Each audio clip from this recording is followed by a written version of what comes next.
Ms. Peterson? Yes, that's me. Oh, I'm Francine. I'll be doing your blood draw today.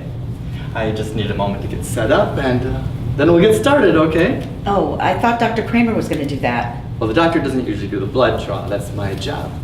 He did tell you I'd be coming in, didn't he? Not that you'd be coming in. No, he didn't.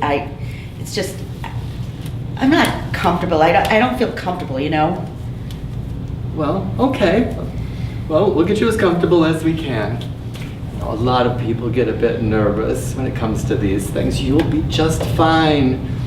You'll be over before you know it. Now, if you could roll your sleeves up, please, so I can see which arm would be best for the draw. No. Just no. I don't feel comfortable. I don't feel comfortable at all. I want Dr. Kramer back. I want someone else. I need somebody else, please. I want somebody else. I just want somebody else. If I can't have Dr. Kramer, then I want somebody else. I'm not comfortable. I'm not comfortable at all. You're supposed to feel comfortable for this, right? Right. Oh, of course.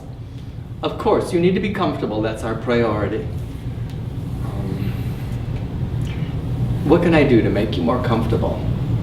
Would you like maybe a cup of water? No, I don't need water. Did you bring anyone with you today? No, I came alone. I don't want water or anything. I'm not comfortable with you. I don't want to be treated by you. May I ask why? Do I really have to spell it out for you? Okay then, I'm not comfortable with your kind. I don't get it. I don't understand it. I don't want to understand it. I'm the patient. So now, will you please find someone else to do my test, please? Yes, I will. And thank you for being honest. It's a beginning anyway. Oh, and there's really nothing to be afraid of. I'll be right back. I mean, someone will be with you shortly. It'll just be a moment. Thank you. Thank you very much. Hello, Miss Peterson. I'm Kevin. I'm the lab tech supervisor. How are you today? I'm fine. I'm just not good at taking blood tests, I guess. No worries. That happens more than you expect. Will you roll your sleeves up for me, please? All right. Let's prep this arm, and it'll be over before you know it. Thanks. I think I'm okay now. I just wish I could know in advance who was going to do this for me, so I could be more prepared, you know? I mean, you're already nervous about having tests done, and then, well, is there any way I can choose someone else next time?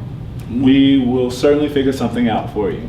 We at North Shore want to ensure that our patients get the kind of care and attention that they expect, and we want to make sure that everyone who works here has the chance to do that. It's our policy to value all patients and all employees. Can you make a fist for me, please? We're almost there. And just so you know, Francine is one of our best lab techs with many years of experience. I'm sure she is. I just wasn't comfortable. I understand. There are quite a few things outside of my comfort zone that I'm still getting used to myself. What? It's just, Francine would be thrilled that you use she. And without even thinking about it, I sometimes have trouble with it. Ready? Now, this will pinch just a bit, then it's smooth sailing.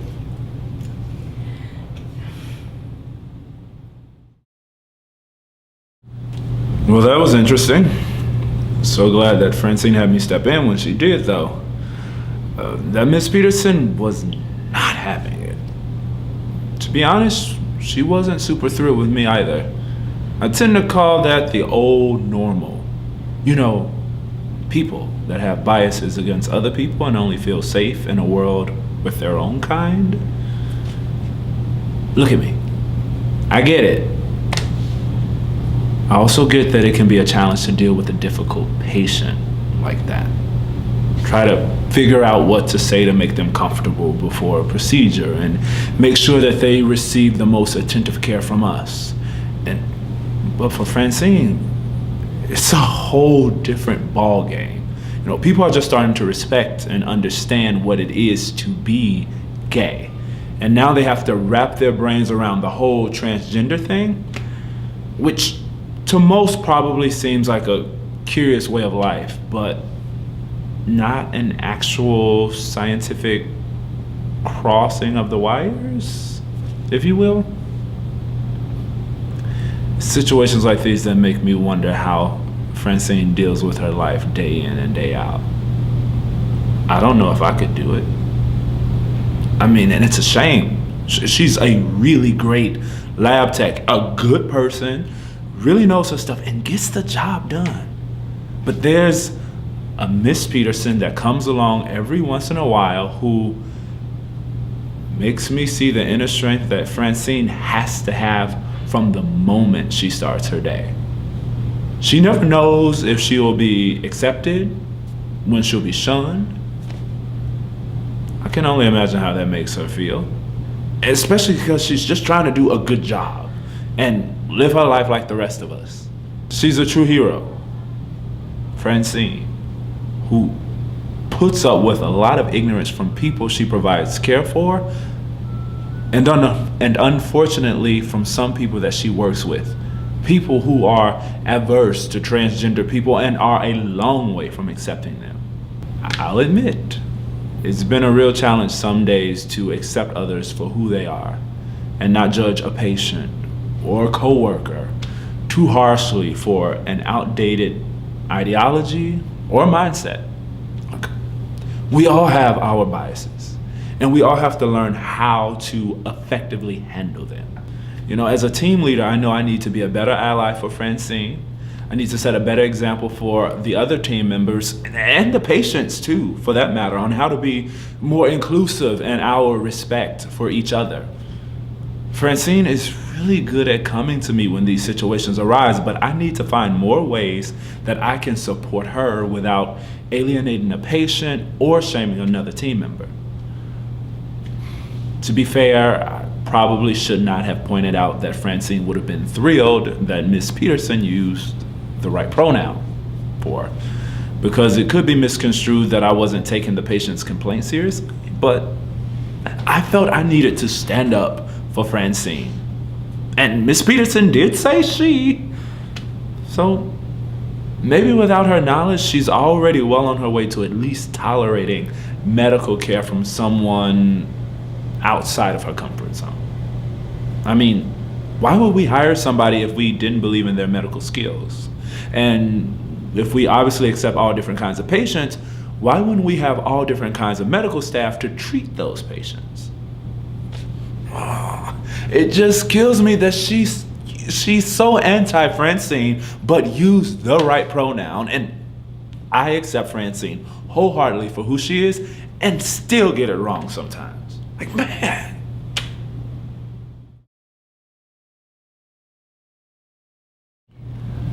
Am I numb to it now? Almost. I just go and get somebody else to come in and do a job I am very capable of. What else can I do though? Let the patient disrespect me even more by sticking around to make a point? I still have to care for her. I have to make sure that her health and her health care experience is what's best for her, or get someone else, to administer her care. That's my job too. It's the right thing, and I have to do it. I did ask this patient why today though, and that felt good. It felt different. I think she was a little shocked that I made her admit she didn't want me touching her because I was trans, or she didn't want to see me because I was trans. I don't know, we didn't get that far into the conversation. What a shame. She kept saying she just wasn't comfortable with me. Well, I only just got comfortable with me. But she should try being utterly confused her whole life. I mean, it's like you live your whole life outside your own body or inside someone else's body. Sometimes you feel ashamed, you feel like a freak, you feel weird around friends and family who love you, but they really don't get it, and certainly don't want to talk about it or witness it. And so They don't witness you. And you just got comfortable. And they should witness you. Being brave, proud, and out. Only now it's your top priority to make sure everyone else is comfortable and okay with you first. I wish I could have told her that. I wish I could tell a team member that. Real talk, Yeah, I'm sorry I put Ms. Peterson on the spot like that. Because, well, it probably offended her and didn't make me feel any better either, really. But it was the only way I could figure out how to specifically give her the best care. Being trans is who I am. But being trans at work is isolating me from my patients and from the hospital staff. I get that people think I'm odd. I get that people are curious about how I am this way and what sex organs I have and who I date. I get it. I'm the new normal that nobody's used to yet.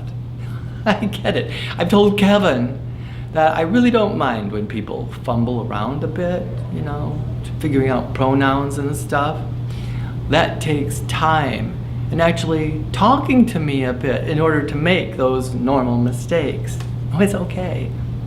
Sometimes I use the wrong pronouns myself, about myself. So questions are good. Dum, dum, dum. The more you know.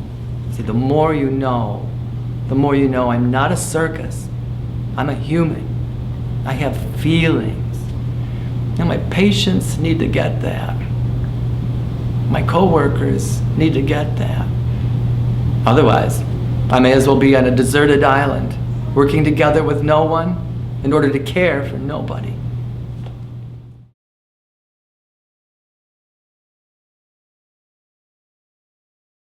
Thank goodness Justin's okay. What a crazy couple of days it's been. But they got all the burst appendix out, so fingers crossed that there'll be no infections. And he had the best nurse. Well, we had the best nurse. Her name was Kaya, and she was awesome. Seriously, I am so thankful for her. She's literally what the doctor ordered, because after his emergency surgery and the staff difficulties we had yesterday, I was really just looking forward to Justin's post-op time in the hospital coming to an end so we could go home. Then here comes Kaya. So sweet, so funny, cracking jokes with us about how long we'd been together and why aren't you two married yet? You know how hard it is to find a good man, so you better lock each other down while you can, because before you know it, that ship has sailed. Oh, gosh, she was so awesome. She was just herself, and she was busy. With our little family and a lot of other patients and their families on her part of the floor, she did a whole lot for Justin. Checking his bandages, changing his bandages, monitoring his pain meds, keeping me up to date on every detail of his recovery, and she was dealing with me and keeping me calm. But she was also having fun the whole time, and she was professional. It's a lot of responsibility. She really made a huge difference during this whole crazy thing. On the flip side, our first nurse that helped us right after Justin's surgery last night, and when things were still a bit scary and he was just coming out from under, yeah, not so much. This nurse was hopefully having just a bad shift because her bedside manner was a bit lacking. Otherwise, she was very efficient and really made sure that, well, once I could get in the room and see for myself, that his bandages were looked after and his anesthesia was properly wearing off and he was taking his pain meds and stuff. Even though we're not legally married, all of our paperwork is in order. I'm Justin's power of attorney and healthcare proxy. But despite that, she didn't seem to want to include me in his care plan or discharge process. She knew I'd already been briefed by a surgeon, yet she made me feel like I was a stranger in my partner's care. Made me think that she was biased against gays or was maybe anti-gay marriage. That was offensive. I'm pretty sure the heterosexual couples and families are not made to feel this way. It was just tough to experience during an intense medical situation. So I guess we had an okay North Shore experience to start, and I don't know if I'll complain or not yet. But some of the staff could learn a whole lot from Nurse Kaya about how to respectfully and compassionately care for all families so that their North Shore experience can be great from A to Z. So thank you, North Shore doctors and staff, for saving my guy's life. And thank you, one okay nurse and one fantastic nurse for helping him through his recovery. I'm really grateful. I truly am.